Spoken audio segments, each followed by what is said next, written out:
മുൻ കോൺഗ്രസ് അധ്യക്ഷ സോണിയാഗാന്ധിയുടെ ആസ്തിയിൽ വൻ വർധനവ്. ഇറ്റലിയിലെ പരമ്പരാഗത സ്വത്തിൽ ഓഹരിയുണ്ടെന്നാണ് സോണിയയുടെ സ്വത്ത് വിവരത്തിൽ പറയുന്നത്. രാജ്യസഭയിലേക്ക് മത്സരിക്കാൻ രാജസ്ഥാനിൽ നിന്ന് പത്രിക നൽകിയതിന് പിന്നാലെയാണ് സ്വത്ത് വിവരം പുറത്തുവന്നത്. 12.53 കോടി രൂപയുടെ ആസ്തിയാണ് സോണിയയ്ക്കുള്ളത്. നിലവിലെ വിപണി മൂല്യം പ്രകാരം ഇറ്റലിയിലെ ഈ പരമ്പരാഗത സ്വത്തിൽ 26.83 ലക്ഷത്തിന്റെ ഓഹരികളാണ് സോണിയാഗാന്ധിക്കുള്ളത്. ബുധനാഴ്ചയാണ് സോണിയ രാജ്യസഭാ തെരഞ്ഞെടുപ്പിനുള്ള നാമനിർദ്ദേശ പത്രിക സമർപ്പിച്ചത്. 2014 ലോക്സഭാ തെരഞ്ഞെടുപ്പിന് മുൻപ് ഈ സ്വത്തിന്റെ മൂല്യം 19.9 ലക്ഷമായിരുന്നു.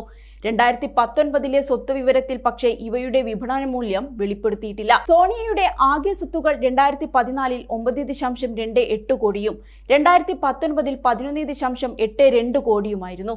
2014 മുതൽ 19 വരെ 27.59%, 2019 മുതൽ 2024 വരെ 5.89% വർധനവാണ് രേഖപ്പെടുത്തിയിരിക്കുന്നത്. ആഭരണങ്ങളാണ് കൂടുതലായും സോണിയയുടെ പക്കലുള്ളത്. 1.07 കോടി രൂപയുടെ ആഭരണങ്ങളാണ് സോണിയയുടെ കൈവശമുള്ളത്. ഇതിൽ 1.4% കിലോ സ്വർണം, 88 കിലോ വെള്ളി എന്നിവ വരും. കഴിഞ്ഞ തെരഞ്ഞെടുപ്പിന് സമർപ്പിച്ച സത്യവാങ്മൂലത്തിൽ പറഞ്ഞതിനേക്കാൾ 72 ലക്ഷം രൂപയുടെ വർധനവാണ് ഇപ്പോൾ ഉണ്ടായിരിക്കുന്നത്.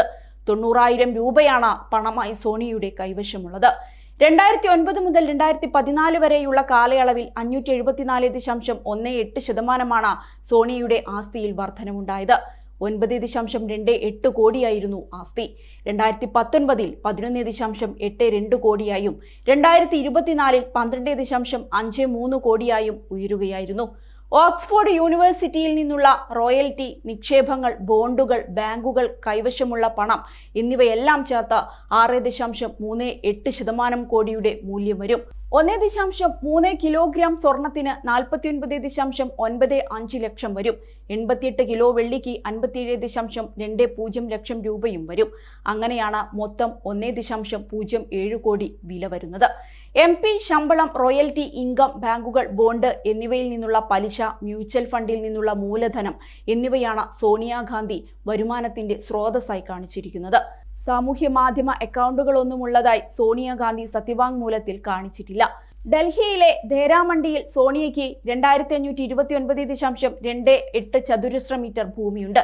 5.88 കോടിയാണ് ഈ സ്ഥലത്തിന്റെ മൂല്യം. പുസ്തകങ്ങളിൽ നിന്നാണ് സോണിയയ്ക്ക് റോയൽറ്റി ലഭിക്കുന്നത്. ഓക്സ്ഫോർഡിൽ നിന്ന് 1.69 ലക്ഷം രൂപയാണ് റോയൽറ്റിയായി ലഭിച്ചിരിക്കുന്നത്. അതേസമയം ലോക്സഭയിൽ നിന്ന് വിട പറഞ്ഞ് കഴിഞ്ഞ ദിവസമാണ് സോണിയ പടിയിറങ്ങിയത്. 25 വർഷം നീണ്ട ലോക്സഭാ രാഷ്ട്രീയ കരിയറിനാണ് ഇതോടെ തിരശ്ശീല വീണത്.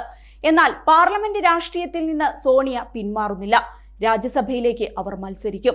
77-കാരിയായ സോണിയ രാജ്യസഭയിലേക്ക് മത്സരിക്കാൻ തയ്യാറെടുത്തു കഴിഞ്ഞു. അവർ നാമനിർദ്ദേശ പത്രിക സമർപ്പിച്ചിട്ടുണ്ട്. മൻമോഹൻ സിംഗിന്റെ സീറ്റിൽ നിന്നാണ് സോണിയ മത്സരിക്കുന്നത്. സത്യത്തിൽ രാജസ്ഥാനിൽ നിന്ന് സോണിയയെ വിജയിപ്പിക്കാൻ എളുപ്പത്തിൽ തന്നെ കോൺഗ്രസിന് സാധിച്ചേക്കും. സോണിയാഗാന്ധി ആദ്യം തെരഞ്ഞെടുപ്പിനെ നേരിടുന്നത് ഉത്തർപ്രദേശിലെ അമേഠിയിൽ നിന്നായിരുന്നു. പിന്നീട് കർണാടകയിലെ ബെല്ലാരിയിൽ നിന്നും മത്സരിച്ചു. രണ്ടിലും അവർ വിജയിച്ചിരുന്നു. രാജീവ് ഗാന്ധി കൊല്ലപ്പെട്ട് 8 വർഷങ്ങൾക്ക് ശേഷമായിരുന്നു സോണിയ തെരഞ്ഞെടുപ്പ് ഗോദയിലേക്ക് ഇറങ്ങിയത്.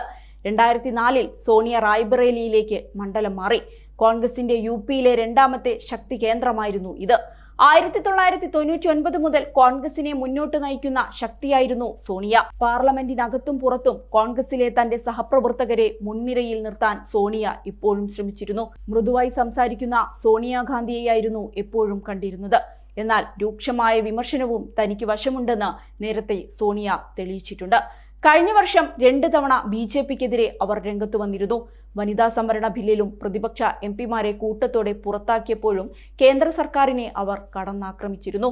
2004 മുതൽ റായ്ബറേലിയിൽ മത്സരിക്കുന്ന സോണിയയുടെ പോളിംഗ് ശതമാനം ഒരിക്കലും 55-ൽ നിന്ന് താഴേക്ക് പോയിട്ടില്ല. 2004-2009 വർഷങ്ങളിൽ ഈ സീറ്റിൽ സോണിയ വിജയിച്ചു. മോദി തരംഗമുണ്ടായപ്പോഴും റായ്ബറേലി ജനത സോണിയയെ കൈവിട്ടില്ല. ഇത്തവണയും ഒരു വലിയ പ്രതീക്ഷയിൽ തന്നെയാണ് കോൺഗ്രസ്.